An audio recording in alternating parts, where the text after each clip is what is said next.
17 years of lies, my wife's affair, my daughter's betrayal, and the day I walked away. 17 years ago, my wife had a one-night stand with a coworker. A few months ago, my daughter looked me dead in the eye and said, "He's not even my real dad." That moment changed everything. Hi Reddit. I'm a 46-year-old man, and though this only unfolded recently, the roots of it reach all the way back nearly 2 decades, back to when I thought my life was everything I'd ever dreamed of. At 29, I had just married Leah. We met working at a mid-sized publishing house in Chicago. She was in HR, I handled marketing. She was sharp, witty, and had this spark that made even ordinary moments feel electric. I fell for her quickly and hard. Less than a year after our first date, we were saying our vows. Not long into our marriage, she came to me with the news. She was pregnant. I was over the moon. I remember spinning her around in our tiny living room, laughing like a fool, promising I'd be the most devoted father in the world. We named our daughter Kayla.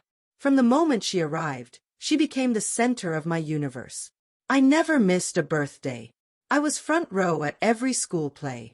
Whenever she scraped a knee, I was there with a Band-Aid and a hug. Being her dad wasn't just a role, it was my greatest joy.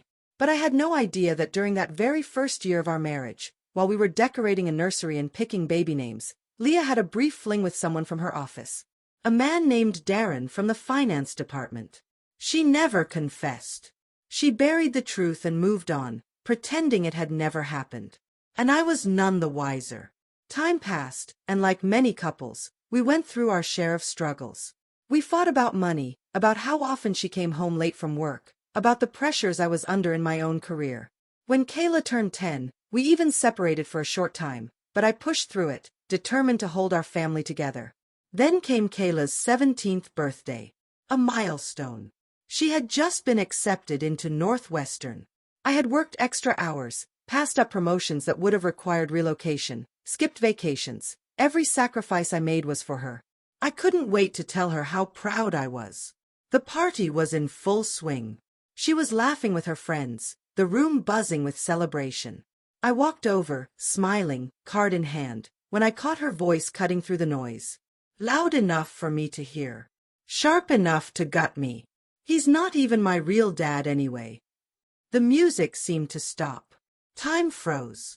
She looked straight at me, face blank, and said again, quieter this time, but with even more finality, "You're not my biological father. Darren is." Mom told me everything. My whole body locked up. It was like being slammed by something heavy and unseen. I just stood there, cards still in my hand, my brain struggling to make sense of it. Her friends looked around, unsure of what to do. I turned to Leah. She looked like a ghost. Pale. Caught. But she said nothing. Not a single word. I walked out. I drove with no destination, just trying to quiet the ringing in my ears. My hands wouldn't stop shaking. I couldn't wrap my head around it. 17 years of devotion, of effort, of unconditional love, and this was how the truth came out. Not from my wife, not in private, but from my daughter, at her own birthday party, with everyone watching. That night, I sat in the dark and relived every memory, teaching Kayla how to ride her bike, reading her bedtime stories, holding her through nights with the flu, editing her college essays. And I realized, to her, I was just the guy footing the bills. The next morning, Leah tried to talk. She said it was a terrible mistake. That it happened once. That Darren meant nothing. She swore she hadn't known who the father was until recently. I asked her one thing. "When did you tell Kayla?" She paused, then admitted, "Last year." So for an entire year, they'd both kept it from me. My daughter had spent 12 months knowing the truth, seeing me every day, accepting my support, and treating me like a stand-in.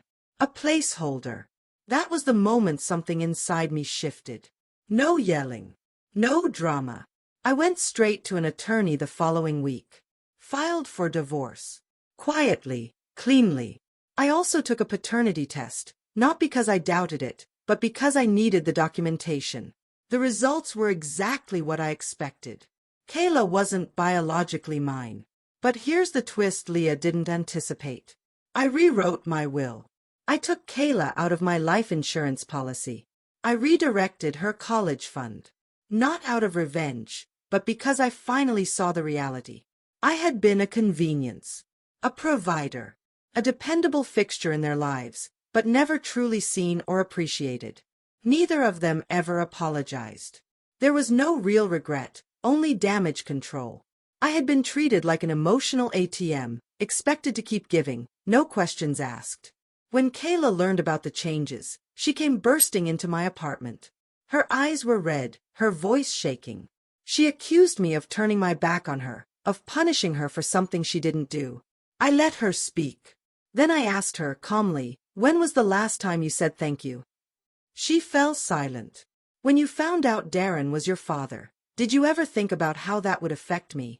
Did you think about the man who raised you, stayed up with you, sacrificed for you, or did you just toss me aside like I never mattered?" She had no answer. I kept going. "You made your choice, Kayla," I told her quietly. "You picked genetics over everything we built. So now, go to Darren if you need help." She started crying. And I did too, but not for her. My tears were for the version of myself who had once believed love alone was enough. Later, Leah tried to play the peacekeeper. She reached out, said maybe we could find a way to co-parent, to repair what was broken.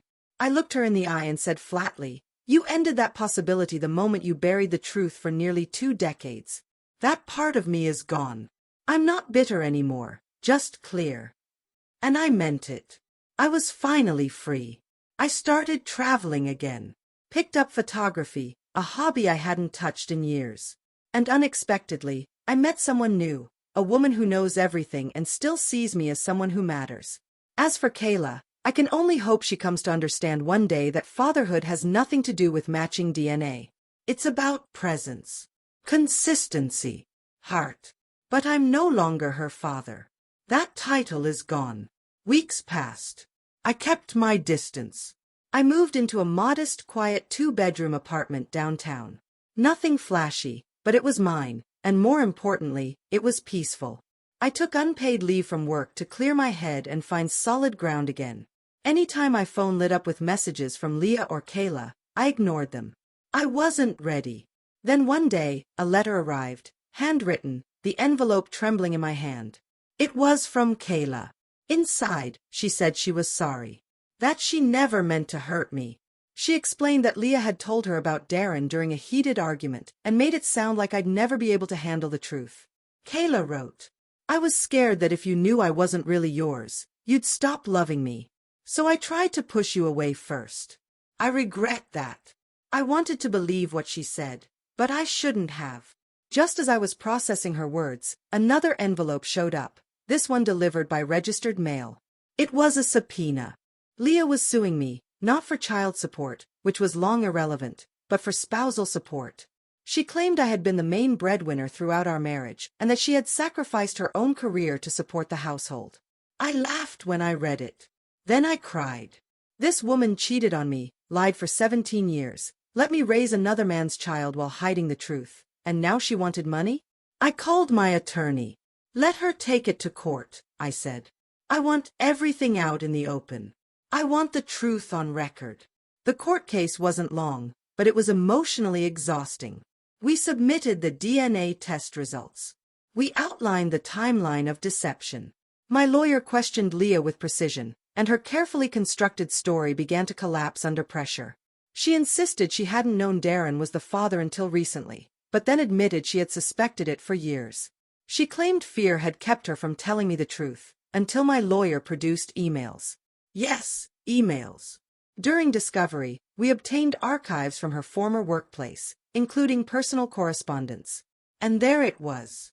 A string of occasional messages between Leah and Darren over the years, birthday greetings, casual updates, and one line that hit like a punch to the gut. "Kayla's eyes look more like yours every year." That one sentence sealed the case. The judge didn't just reject her request, he scolded her in open court for her manipulation and dishonesty. And me. I walked out of that courtroom feeling like I had just survived a long, brutal war.